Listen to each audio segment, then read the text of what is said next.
disertasi beta dapat satu buku di GPN. Itu judulnya Mimbar dan Fakta. Ketika beta buka interaksi sosial, proses sosial, interaksi sosial orang Maluku, itu sudah ada Frankol meneliti tahun 1802 di Maluku Tengah. Dan dia menemukan orang-orang Maluku Tengah itu dari 4 indikator interaksi sosial. Satu itu ada kooperatif, ya. Yang kedua itu ada konflik, yang ketiga itu ada kompetisi atau competition, dan yang keempat itu accommodation. 4 indikator itu di Maluku Tengah itu, jadi berarti Papa dongeng semua Maluku Tengah itu sudah ditemukan oleh orang Eropa meneliti di Maluku Tengah ini.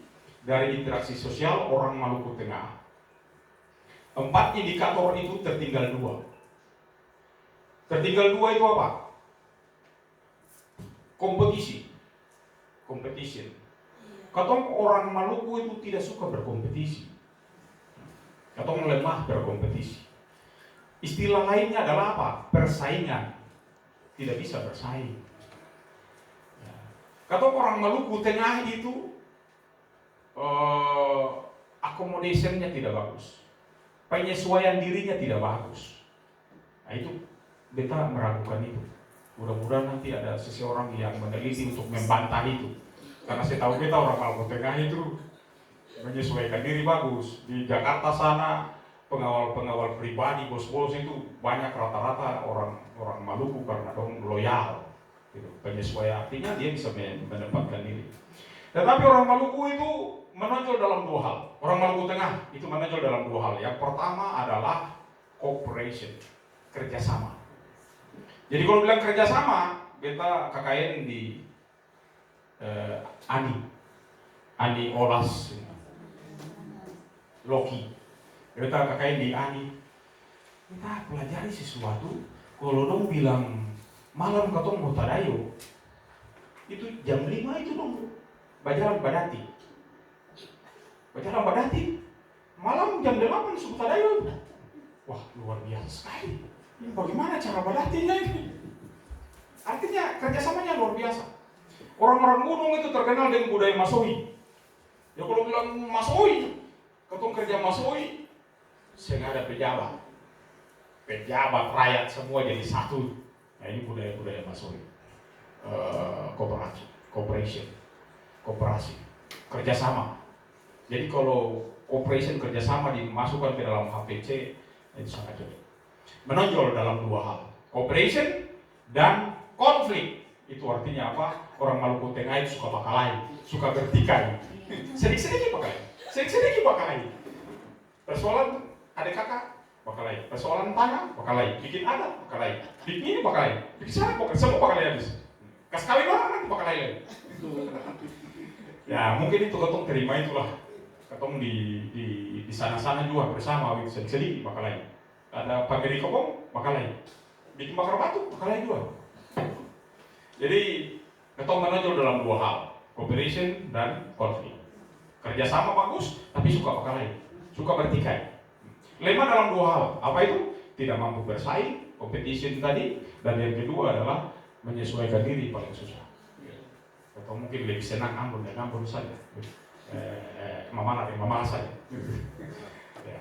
Itu perlu pembuktian, kita juga tertanam untuk meneliti nanti antosan kalau betul bicara-bicara untuk otak cepat untuk meneliti. Nah itu manfaatnya. Nah ini meningkatkan kinerja siswa dalam tugas-tugas akademik, meningkatkan hasil belajar otomatis itu. Manfaat terhadap guru juga ada. Paling tidak guru ya beban kerjanya berkurang gitu. Lebih banyak kesempatan membimbing kelompok yang lemah. Artinya guru itu selalu mendampingi, bukan datang. Woi, sampai di mana? Baca belum mulai dari tadi lagi. Cepat. Tanpa begitu orang tak masih kerjain. Sulemah baru datang dikejar waktu. Woi, bagus lagi sini. Belum mulai. Cepat. Nah itu saya kerja lagi. Otak blank. Karena beta termasuk golongan itu. Kalau suruh kerja sesuatu yang kerja langsung jadi, beta mesti butuh waktu Jadi ini terpaksa mesti cerita waktu yang Bapak Karel Albert Lahalu. Beta ketika pertama jadi sekretaris umum beliau di KONI itu, waktu musyawarah olahraga daerah kita duduk sebelah Antua, baru jadi sekretaris umum 1 hari. Jadi ini Antua ketua umum, kita di sebelah ini, kita duduk dekat Antua. Ketemu dua ada duduk begitu, bilang akan tempo jual. Ceng, upacara pembukaan sujalan, MC su bicara, baru laki-laki ini balik baru beta. Asep, tolong butir-butir sambutan. Butir-butir sambutan. Jadi itu suatu kali bukan keringat halus, tapi keringat biji besar-besar itu. Baru jadi sekretaris umum 1 hari ini. Baru jadi sekum 1 hari. Saya bicara dari tadi ketua bicara itu bilang akan juga kan. Ini MC mulai pembukaan.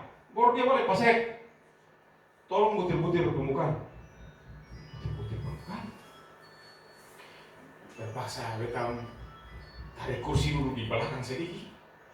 Baru tutup mata. Tutup mata tenang. Padahal ini acara semua ini.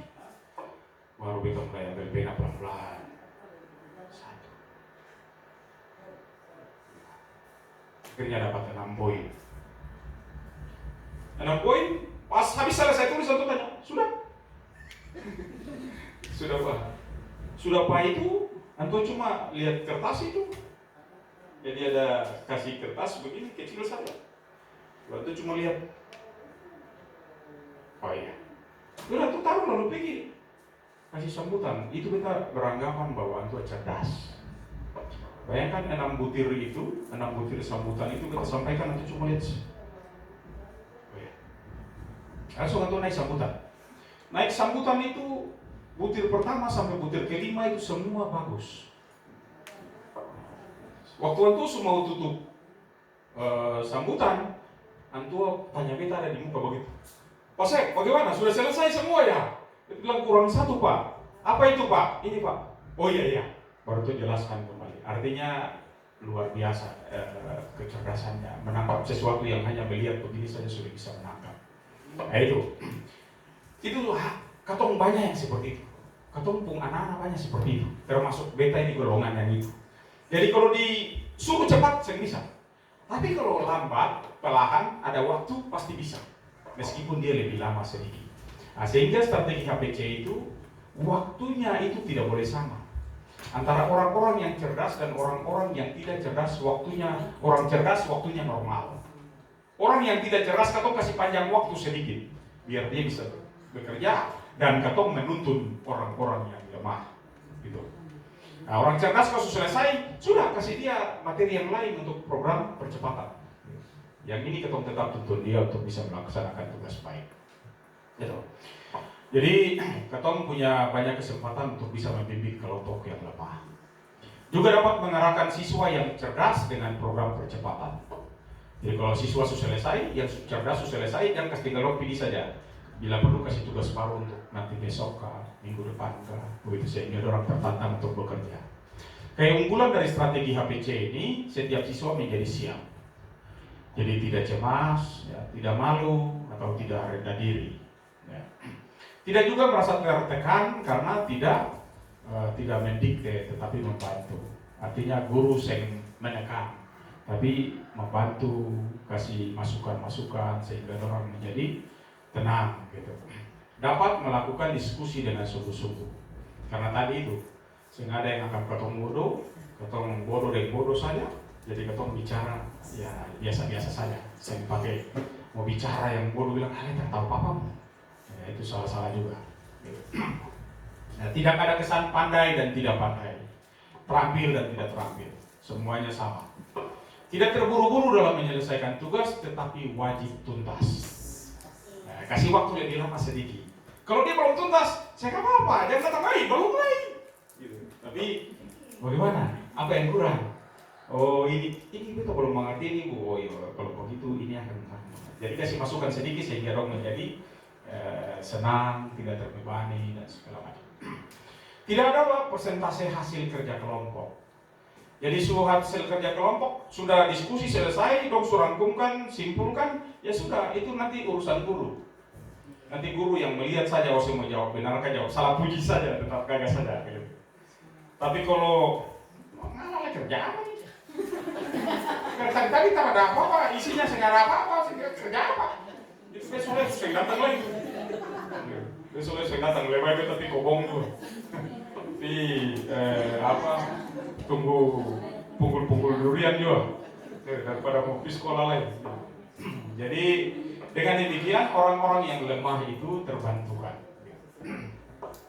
Tapi ada juga kelemahannya. Jadi kelemahan strategi HPC ini tidak cocok untuk jumlah siswa yang banyak, ya, karena butuh waktu yang lebih banyak. Tidak semua siswa memiliki kesempatan yang sama untuk berargumentasi atau menyampaikan pendapat. Jadi siswa-siswa yang cerdas dianggap, ini apa saja ini? Kita tahu mau saya kasih kesempatan berbeda bicara, gitu. Akhirnya dia juga kadang kecewa. Sekali-sekali bolehlah kasih bicara sedikit saya apa. No. Alek tahu itu nomor 4 itu dia jawaban apa? Tahu ibu, gampang saja itu. Apa? Mari bisi-bisi jual.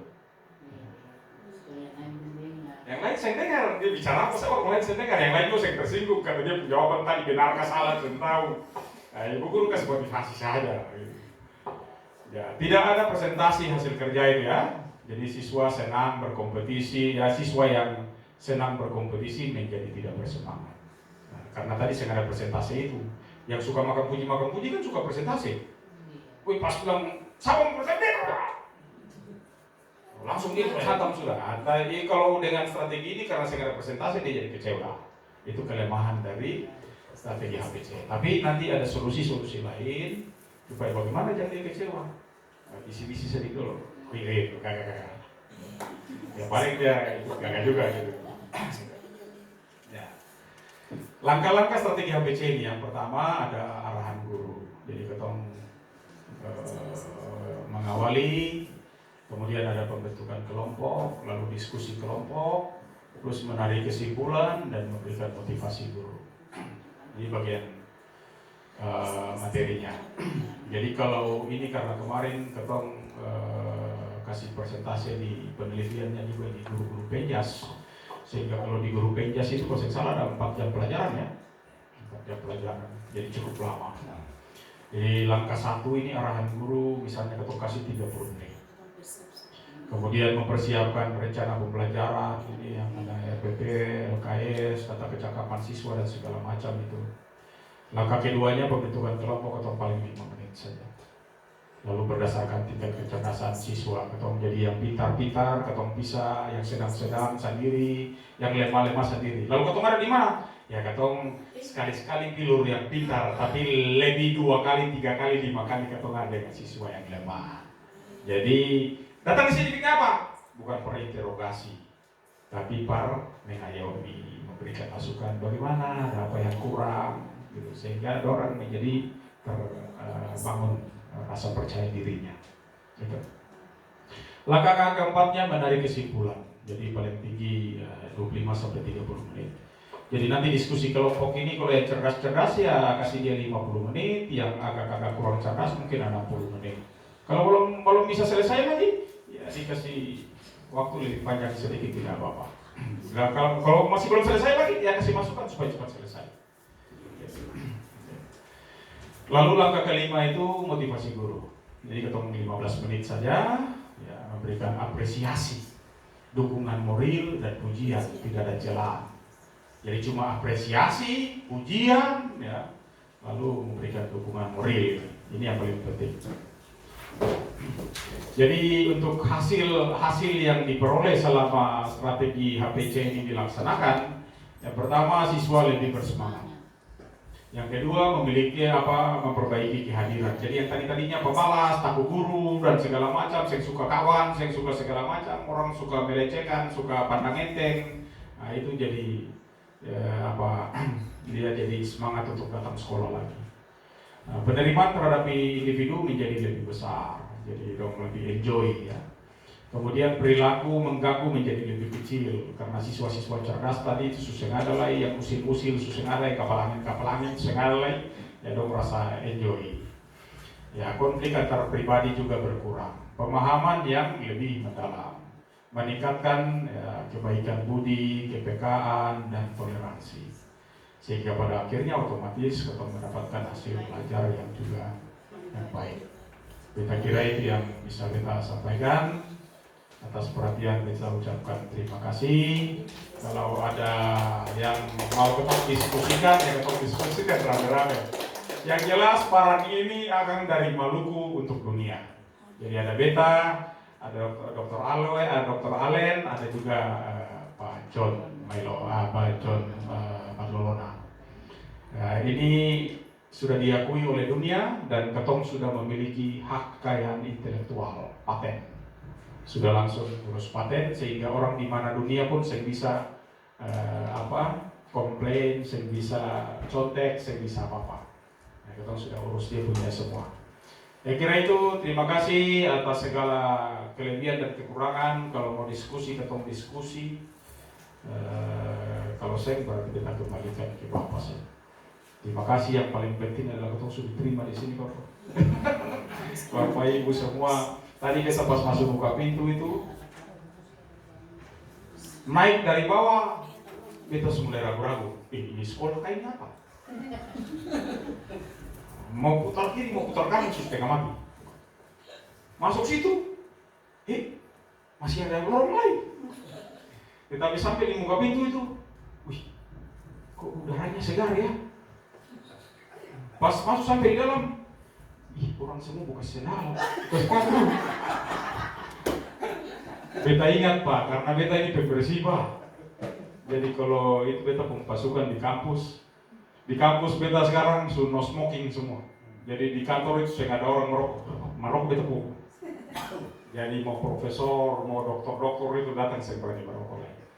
Bukan tidak boleh merokok, tapi di luas-luas sana itu, yang di dalam kantor.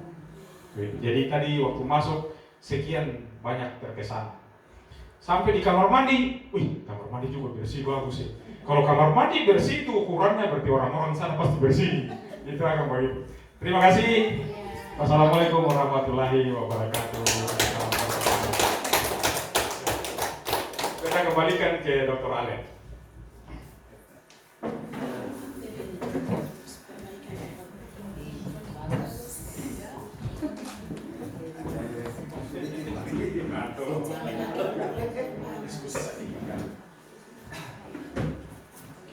Baik Bapak Ibu yang kami hormati, demikianlah penyampaian materi tentang HPC dari Pak Dr. Albert.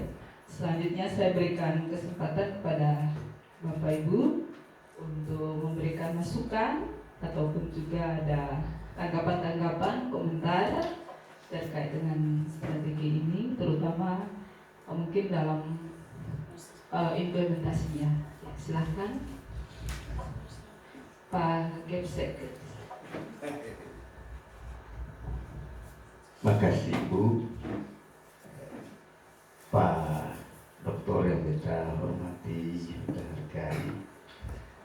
Kita langsung saja, ini sangat menarik sekali Pak, menarik, berharga dan bermanfaat bagi kita.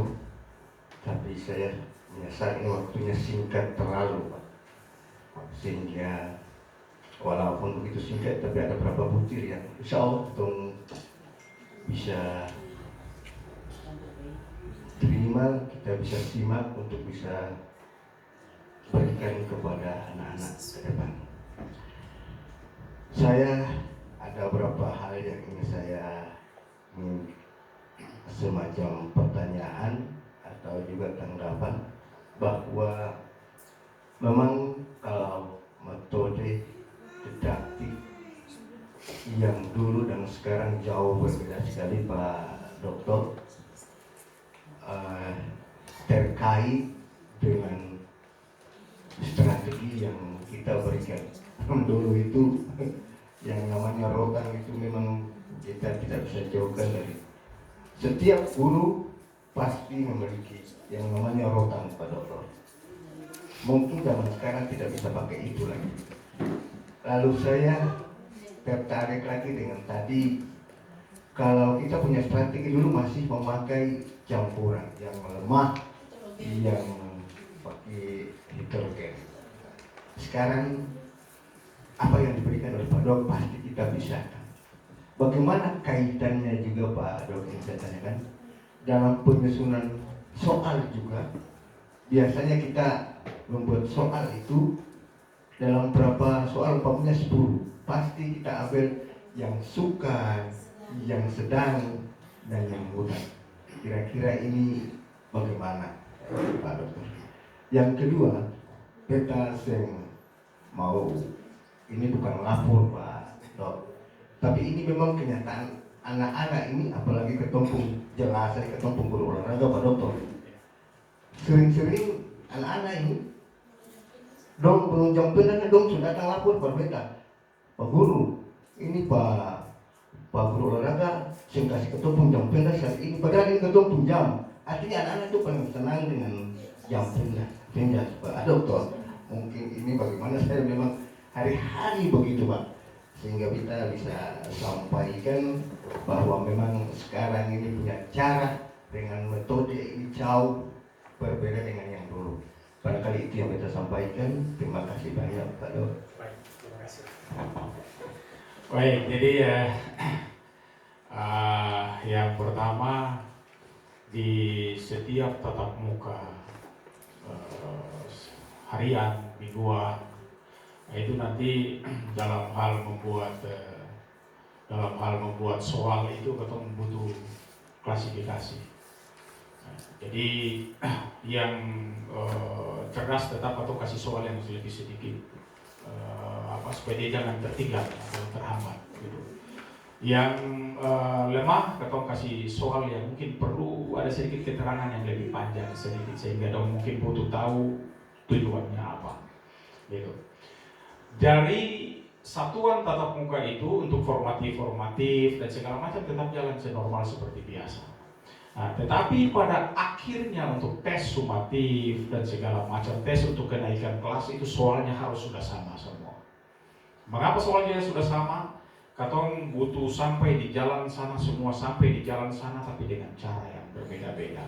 Yang lemah dengan dia punya cara sendiri yang lebih ketong mudahkan dan ketong bantu untuk tetap mendorong dia. Kalau salah-salah sedikit jangan apa-apa, ketong kasih lurus lagi.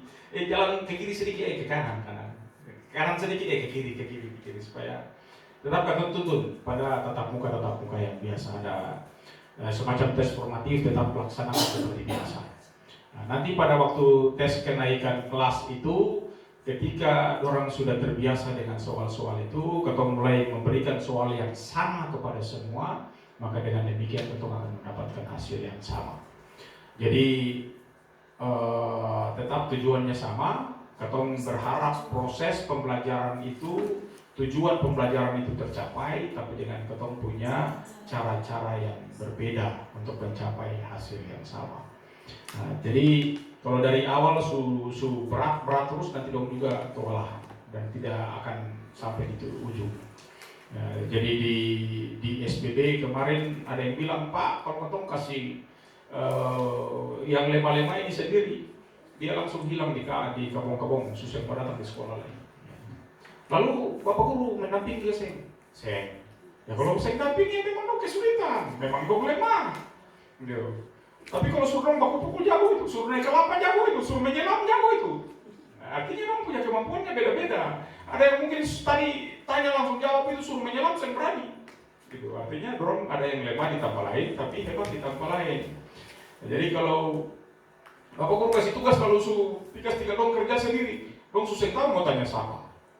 Akhirnya saya bisa jalan. Tapi kalau Bapak Guru ada menempatkan diri sebagai fasilitator, sebagai pendamping, pengayom, memberikan motivasi, maka dengan sendirinya dong akan tetap.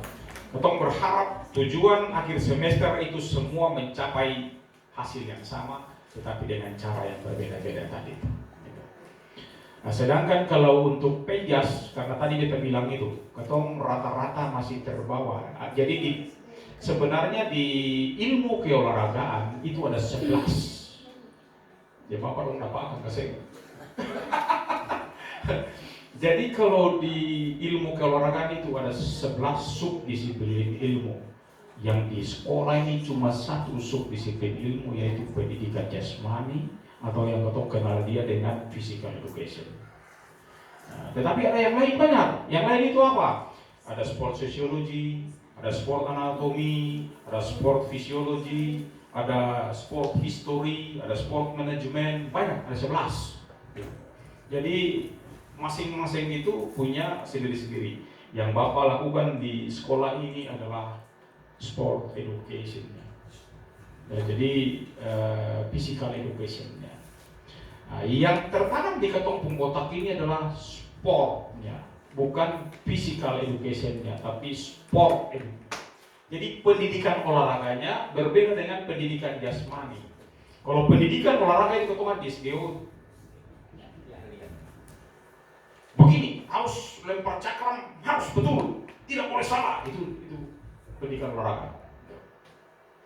Tapi kalau di pendidikan jasmani saya belajar melalui gerak. Jadi belajar gerak dan belajar melalui gerak. Tidak harus menjadi seorang pemain bola voli, yang penting dia sedang bermain voli.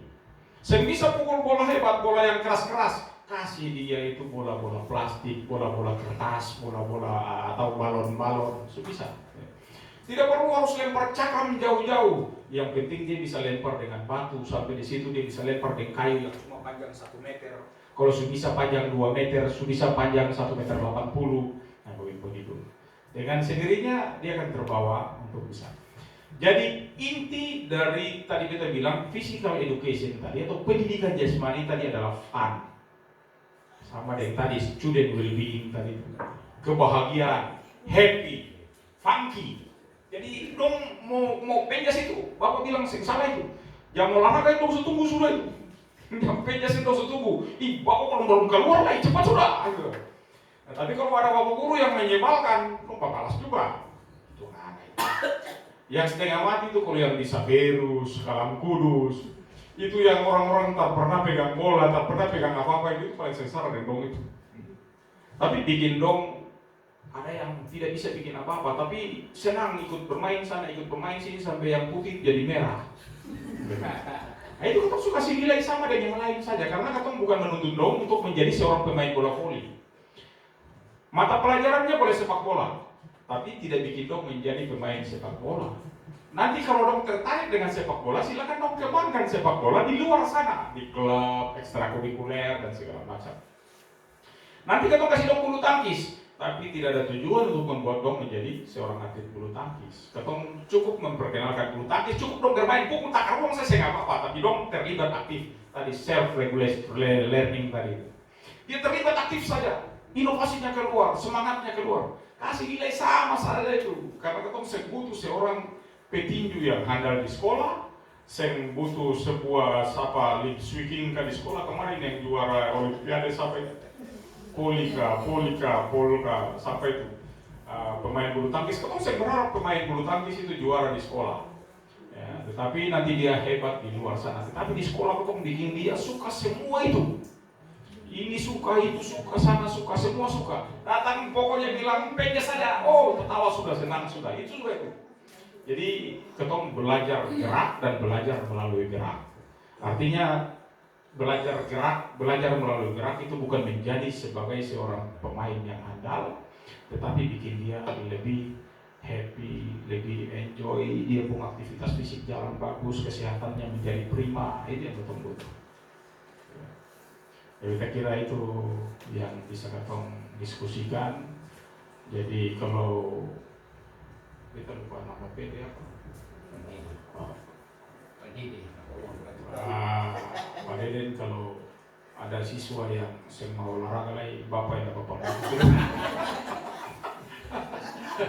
Jadi kalau siswa tertawa, Bapak sukses, Bapak berhasil. Ya, lalu yang dia main volley bagus dulu, baru dia dapat nilai 10. Dia main volley yang bagus juga, saya nggak apa-apa. Yang penting dia pukul bola ke kiri ke kanan, kasih dia 10 juga tidak apa-apa. Karena orang yang biasa bermain bola voli bagus dan dapat nilai 10 itu adalah orang yang biasa berlatih di luar yang dia bawa ke sini. Gitu. Jadi tidak penting dia harus main voli bagus dulu baru kasih dia nilai 10. Ketika dia lari takar ruang happy pukul sana sini aktif, itu sudah kasih nilai bagus, sudah nilai semangatnya, nilai funky-nya, nilai happy-nya itu. Gitu. Nah, karena yang tadi kita bilang, ketong saya menuntut untuk dong harus jadi petinju, harus menjadi seorang taekwondoin, saya menjadi seorang pebulu tangkis tingkat dunia. Tapi melalui bulu tangkis dong menjadi sehat, menjadi bulu tangkis dong menjadi senang agama, senang bahasa, senang ekonomi, senang yang lain. Tapi kalau kualitas fisiknya jelas, kualitas fisiknya jelek, mata pelajaran agama dong tidur karena kualitas fisiknya yang bagus. Padahal kita berharap dengan pejas itu dong menjadi happy, artinya semangatnya menjadi naik, kondisi fisiknya menjadi bagus. Saya kira ya, Pak ya. Terima kasih Pak Kepsek. Mungkin masih ada lagi Bapak Ibu yang lain. Kita diskusi saja nih ya. Karena dari ide ini ya kita sedang menggali terus kira-kira apa yang masih kurang, apa yang masih bisa ditambah. Terima kasih. Ya, silakan. Langsung saja Pak. Ya. Barangkali apa yang kita temui di lapangan, mungkin di situ ada kedapatan kelas tinggi dan kelas rendah. Kalau kelas tinggi itu, orang kasih materi, otomatis langsung orang cepat nilainya, dong bisa tahu pahamnya. Untuk materinya selesai, orang bisa tahu, ya saya bisa dapat sekian. Orang bisa target si anak ini dapat nilai sekian. Tapi untuk kelas rendahnya itu tergantung dari anak yang masih tulisannya masih lambat, bacanya masih lambat. Nah, akhirnya dalam penerapan materi itu kita orang belum tahu bahwa materi yang kita terapkan akan ini belum target untuk dapat nilai yang rendah dan tinggi, tergantung dengan heterogen dan homogen itu. Tapi nanti kalau ini baru kita bisa sesuaikan dengan penjelasan dari Bapak mengenai homogen dan heterogen. Bagaimana cara untuk kelas rendahnya untuk mencapai target materi supaya siswa bisa tahu akan sesuai dengan tingginya yang kemampuannya tertinggi, terendah, dan sama tertinggi, sedang dan tinggi. Nah, untuk kelas rendah. Jadi perangkat-perangkatnya sama ya, perangkat pembelajarannya sama, dia punya dia sedikit supaya jangan sampai terlalu kaku dan dong susah menangkap begitu. Jadi kalau soal yang sama tetap ketong kasih sama. Tapi nanti dalam diskusi itu ketong mulai ikuti dong pelan-pelan itu. Jadi diskusi jangan meninggalkan yang lemah. Boleh meninggalkan yang pandai-pandai itu. Ditinggalkan tidak apa-apa, cukup datang unjuk muka sedikit, lihat perkembangannya sebagus, kasih tinggal sudah.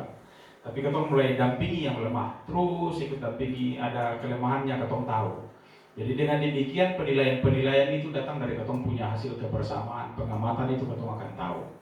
Jadi ini tadi dalam diskusi ini, dan kalau ada siswa atau anak yang tidak bisa menyuarakan sesuatu sama sekali, tidak bisa bicara sama sekali, tidak bisa mengemukakan argumentasi apapun, maka tanggung jawab guru untuk bisa mendengarkan sesuatu dari dia yang tadi itu. Kalau saya bisa langsung karena malu dari yang lain, bisi-bisi dia saya nggak apa-apa. Dengan bisi-bisi itu orang yang tahu tadi jawab ini betul kah salah kah, tapi unsur kepercayaan dirinya sudah naik. Dia sudah rasa percaya diri, meskipun jawabnya salah, ibu kadang bilang kagak. Dengan sendirinya dia maju tuh. Tapi nanti setelah itu selesai, sudah tercerai-berai dengan teman-temannya yang lain, baru ada waktu panggil dia. Tadi itu yang benar itu akan begini. Jadi tadi yang jawab itu masih salah sedikit, yang benar itu akan begini. Nah, memang nanti ketong dalam hal penilaian itu ada humanis sedikit. Saya boleh eksak. Karena ada guru yang terlampau menjadikan kriteria ketuntasan minimal itu menjadi barometer. Karena mendesak harus masuk di sini, lalu ketong pasrah saja. Ketika saya masuk di situ maka selesai. Padahal tanggung jawab ketong untuk mendorong yang lemah-lemah itu untuk sampai ke PKM itu. Jadi pun KKM-nya itu kriteria akreditasi minimal itu dorong. Saya bisa dorong, kasih jawab sedikit lagi, dorong lagi, kasih jawab sedikit memang agak capek. Tetapi kalau kotong mau daripada anak yang lemah-lemah ini, saya bisa apa-apa sekali, terus saya bisa apa-apa, lalu saya pede, saya percaya diri. Itu yang lebih celaka. Ketika dia susah percaya diri, maka lenyaplah semua sudah. Kotong mau paksa setengah mati, sekalian sampai di mahasiswa kotong setengah mati. Nanti sampai di mahasiswa itu kotong suruh bicara juga setengah mati karena tidak pernah dilatih untuk berbicara, berdiskusi. Bicara, kita di mahasiswa itu kita bilang, bicara saja. Semua yang bicara itu tidak ada yang salah. Semua yang bicara itu benar. Jadi bicara saja. Kalau semuanya benar, kenapa tidak mau bicara? Bicara apa saja pasti benar. Nanti di belakang baru kotong cari waktu. Yang benar itu begini. Ingatan tuh ya.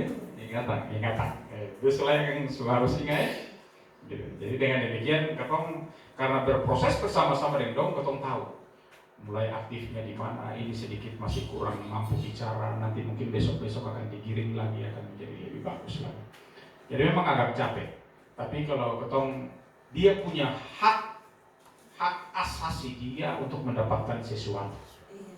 Jadi jangan sampai orang pintar saja lalu ibu guru super malas lagi.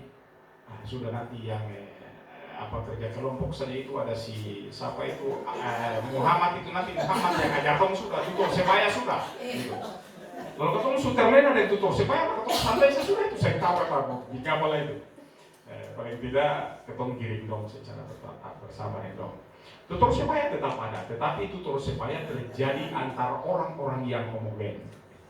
Maka dengan sendirinya tutor sebayanya terjadi pada orang-orang homogen. Dia berbicara dengan kelemahan dia, tetapi berbicara juga terhadap orang-orang yang lemah yang sama. Jadi tidak apa-apa. Nanti yang kalau bicara dengan orang yang pandai yang lemah bicara paling banyak sekali. Tadi bicara itu terus gitu. Pasti udah masih.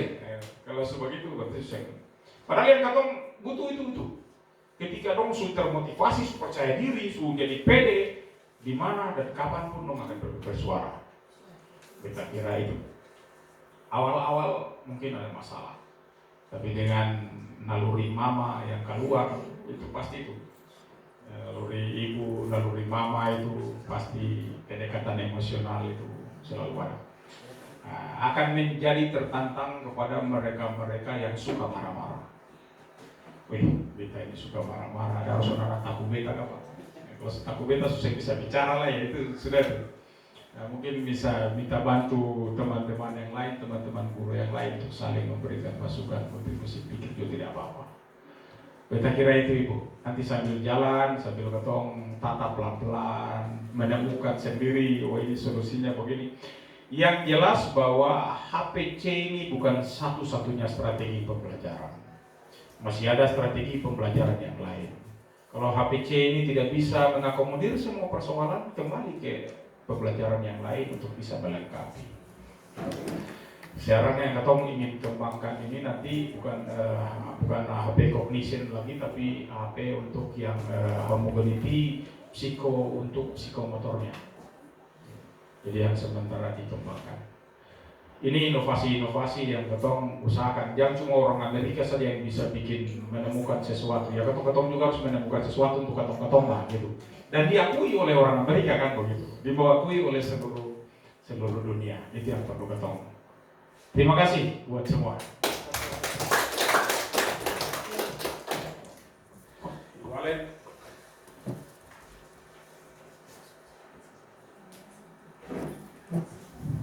Bapak Ibu sudah tidak ada lagi.